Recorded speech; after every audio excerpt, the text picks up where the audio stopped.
The paper curled before the flame found it. Ink blistered. $38 million turned to ash between my father's fingers, his smile shaking with triumph. I didn't reach for it, didn't shout, didn't beg. I smiled. The lawyer cleared his throat, uncomfortable, like a man who knew the ending but wasn't allowed to spoil it. The room smelled like smoke and old leather.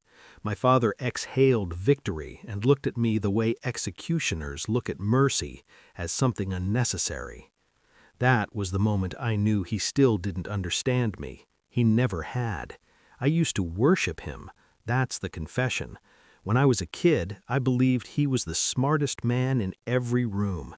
He taught me chess before multiplication, taught me contracts before bedtime stories, told me never to flinch first. When my mother died, he became everything: protector, teacher, judge. He told me Grandpa's money would poison me if I ever touched it, that inheritance was a test, that loyalty mattered more than wealth. I believed him. That was my first mistake. The second was trusting him when Grandpa got sick. I started noticing the patterns then, the way my calls to Grandpa went unanswered, how hospital visits got rescheduled, the sudden interest my father took in estate law, the dinners with men who wore watches worth more than their smiles. I didn't accuse, I observed. Control is quieter than anger. The proof came accidentally. A forwarded email, a paralegal's typo, my name replaced with his, amendments drafted, then deleted, trusts rerouted. He wasn't stealing from Grandpa, he was erasing me. I sat with that knowledge for 3 nights, didn't sleep, didn't cry, just mapped outcomes. Anger is loud, planning is surgical. I went to see Grandpa alone. He looked smaller, still sharp, still dangerous in the way men with nothing left to lose can be. I told him everything, slowly, cleanly, without drama. He listened, then he smiled. "Good," he said, "you're learning." That's when the real will was written, not the one my father edited, the other one, the one layered beneath the obvious. Offshore holdings converted into voting trusts, companies restructured under silent partnerships, control transferred, not ownership, authority disguised as absence, and a check, $38 million, payable to me, loud enough to attract predators.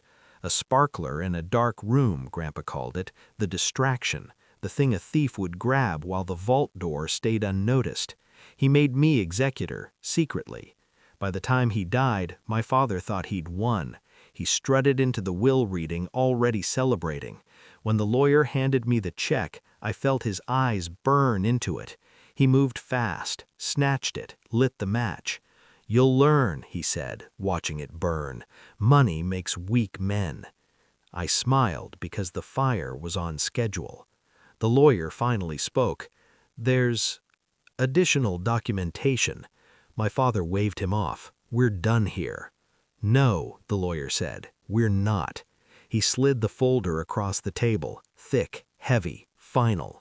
My father's confidence cracked when he saw the signatures. Grandpa's, mine, dates that predated everything he'd touched, clauses he'd never seen.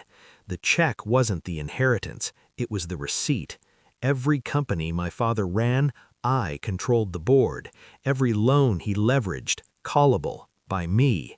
Every account he siphoned, now flagged, frozen, documented. He tried to laugh. It came out wrong. "You think paper beats blood?" he asked.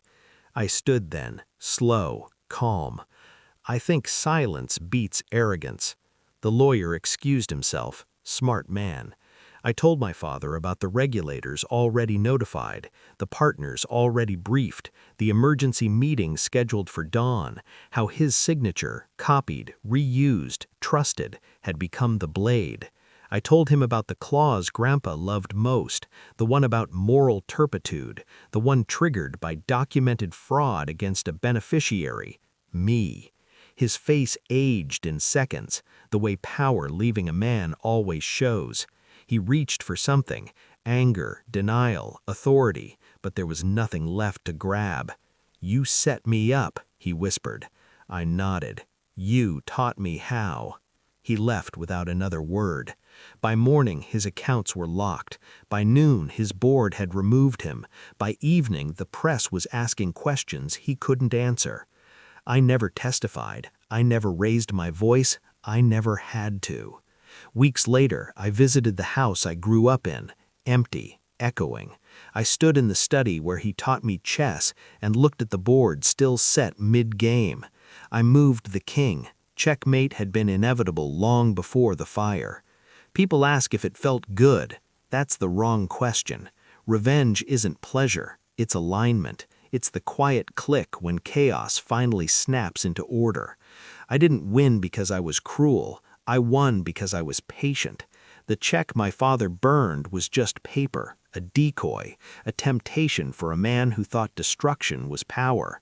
What he really burned was his illusion of control, and I let him light the match himself.